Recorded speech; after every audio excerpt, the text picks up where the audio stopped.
Donc, j'ai fusionné C et D.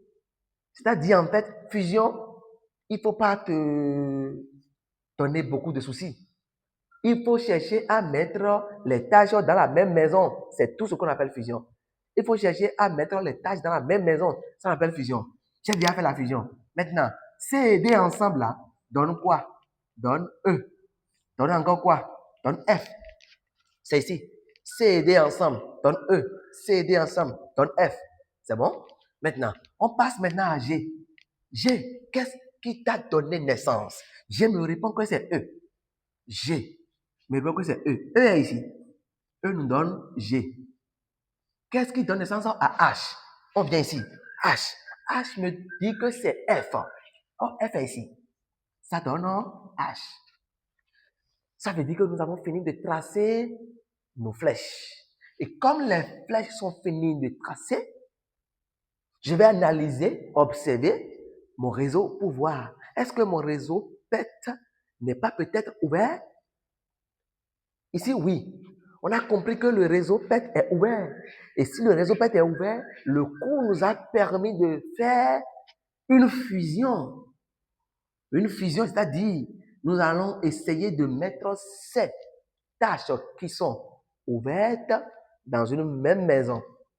Nous avons la tâche G et H. Et elles étaient ouvertes.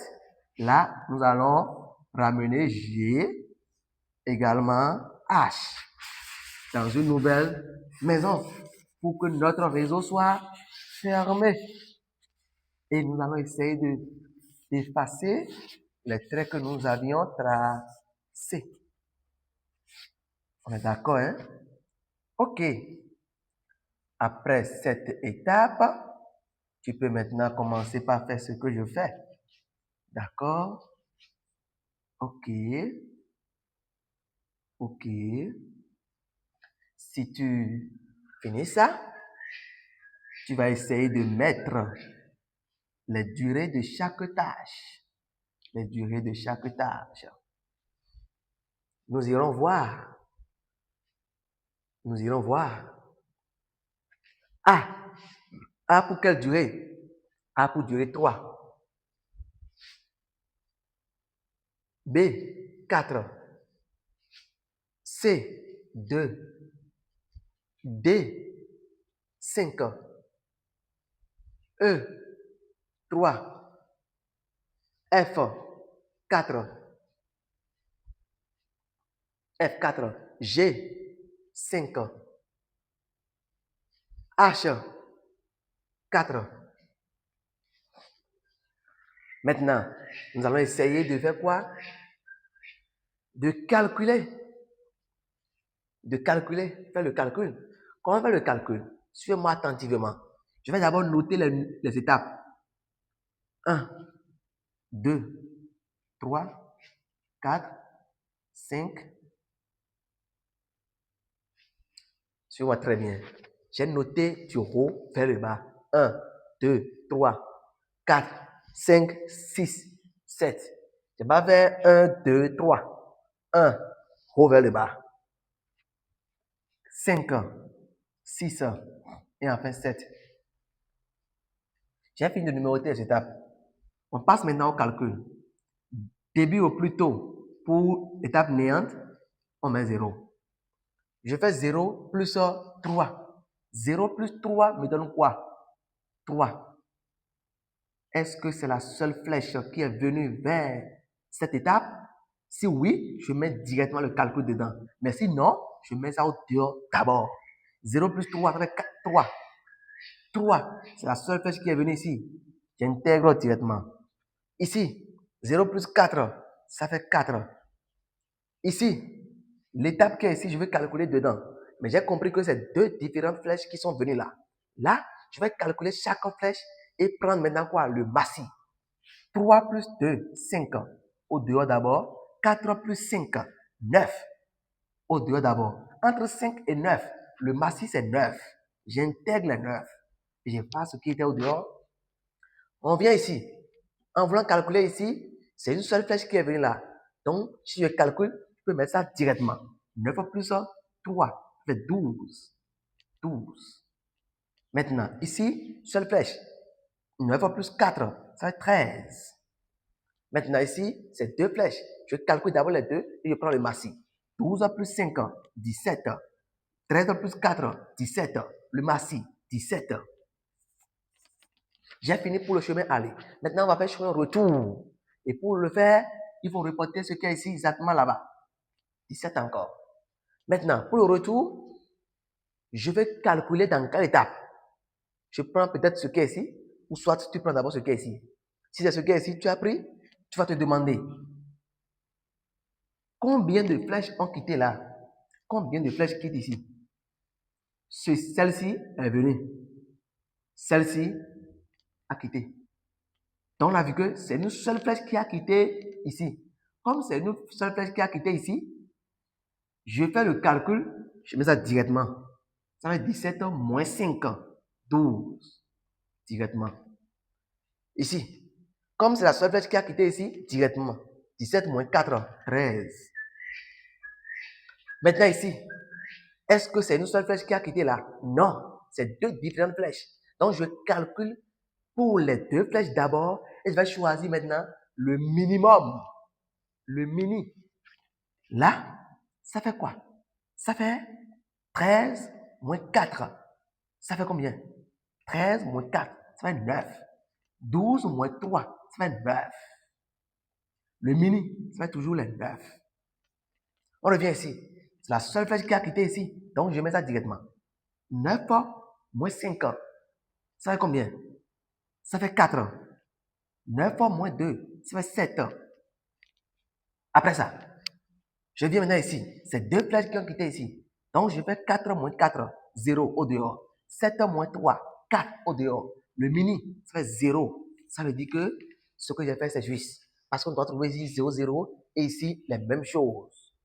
Je n'ai pas dit, tu dois trouver 17, 17. Non. Ce qui est ici, tu vas trouver même chose dans date au plus tôt et date au plus tard. Même chose. Mais ici, les mêmes choses là doivent être encore 0. D'accord? Très bien. Donc, j'ai fini comme ça avec le calcul des dates au plus tôt et dates au plus tard. Après ça, nous allons essayer d'écrire l'effectif de chaque tâche en dessous ici. La tâche A, effectif 2. Effectif 2. Tâche B, 3. Tâche C, 4. Tâche D, 3. Tâche E, 4. F, 2. G, 1. H, 3. Il faut essayer de mettre les effectifs en dessous des flèches comme ça. Et si on prend ton réseau PET, on va pouvoir lire tout. Très bien. Maintenant, après ça, nous allons essayer de donner maintenant durée du projet. Durée du projet et le chemin critique. Durée du projet, chemin critique. Maintenant, pour la durée du projet, tu regardes ce que tu as trouvé ici. Tu as trouvé 17. Donc, tu mets le 17. Maintenant, l'unité peut être heure, peut être jour, peut être semaine, peut être mois. Tu vas regarder dans l'exercice, on a précisé quelle unité. Les durées sont en jour, ou bien en mois, ou bien en semaine. C'est toi de voir. C'est toi de voir. Maintenant, si l'exercice n'a pas précisé une unité, tu vas mettre en parenthèse unité de durée, UD. C'est bon? Maintenant, pour le chemin critique, il faut m'écouter très bien pour comprendre comment il faut le faire. Parce que des fois, tu peux penser que tu as fait chemin critique, or c'est faux. Donc, écoute-moi. Si on parle de chemin critique, c'est de quitter l'étape début pour aller jusqu'à l'étape finale.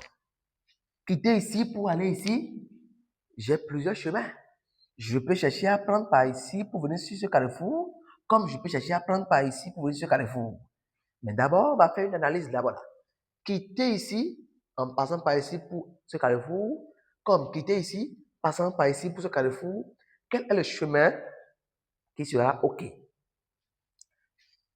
C'est le chemin qui passe par des étapes ayant un battement nul. Si je dis battement nul, ça signifie quoi? Ça signifie, si on fait date au plus tard, moins date au plus tôt, on va pouvoir trouver 0. 4 moins 4, 0. 0 moins 0, 0. 9 moins 9, 0. Ça veut dire que ce chemin ici, il est bon. Maintenant, en voulant passer par ici, 7 moins 3, ça ne donne pas 0. Comme ça ne me donne pas 0, ça veut dire que je ne peux pas passer par ici. D'accord? D'où je passe par ici. On vient ici. Arrivé ici, je peux passer par ici comme ici. 13 moins 13, 0. 12 moins 12, 0. Ça veut dire que je peux passer par ici comme encore ici. Donc, en résumé, tu fais comme ça sur ce carrefour, comme ça pour aller, ou soit comme ça pour aller. Maintenant, nous allons faire une vérification finale pour être rassuré que ce que nous avons trouvé comme chemin critique, il est bon. Qu'est-ce qu'on fait? Tu fais le calcul, c'est-à-dire le cumul des durées de chaque tâche faisant le chemin. C'est-à-dire, en voulant prendre par ici maintenant, tu vois B, D, E, G. Il faut faire le cumul des durées de cette tâche pour voir si ça va donner encore les 17. Si oui, ça veut dire que ton chemin critique est OK. Mais si non, ça veut dire que c'est pas bien. Donc, on va essayer. 4 plus 5, ça fait 9. 9 plus 3, ça fait 12. 12 plus 5, ça fait 17. 17 là, OK. Ça veut dire que ce chemin est un chemin critique. Maintenant, on va essayer ici aussi pour voir. 4 plus 5, 9. 9 plus 4, 13. 13 plus 4, 17. Là aussi, c'est un chemin critique. Ça veut dire que nous avons deux différents chemins critiques ici. Nous avons B.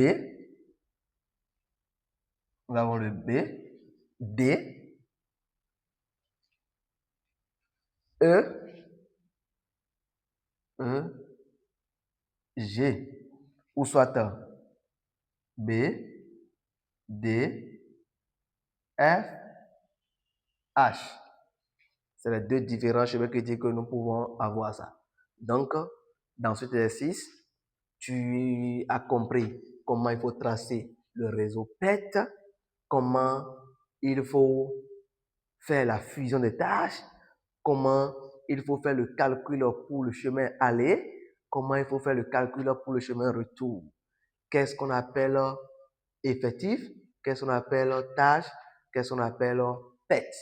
PET signifie programme étude de réalisation technique. Durée du projet, comment on trouve ça, chemin critique, comment on trouve ça. Tu as compris tout ça. Ça veut dire que tu es déjà à un niveau plus ou moins accepté pour pouvoir faire quoi? Affronter les exercices des séances prochaines. Merci beaucoup pour l'attention parce que quoi? Ce que tu as gagné, c'est quelque chose qui est très, très important et il faut reprendre les exercices, il faut fouiller les exercices, beaucoup pour pouvoir comprendre et être approfondi dans l'exercice. Et je vous remercie. N'oubliez pas de liker, de vous abonner pour plus de vidéos parce que ceci, c'est le premier exercice. Dans la seconde vidéo, nous allons essayer de faire encore un autre exercice et les restes vont venir après.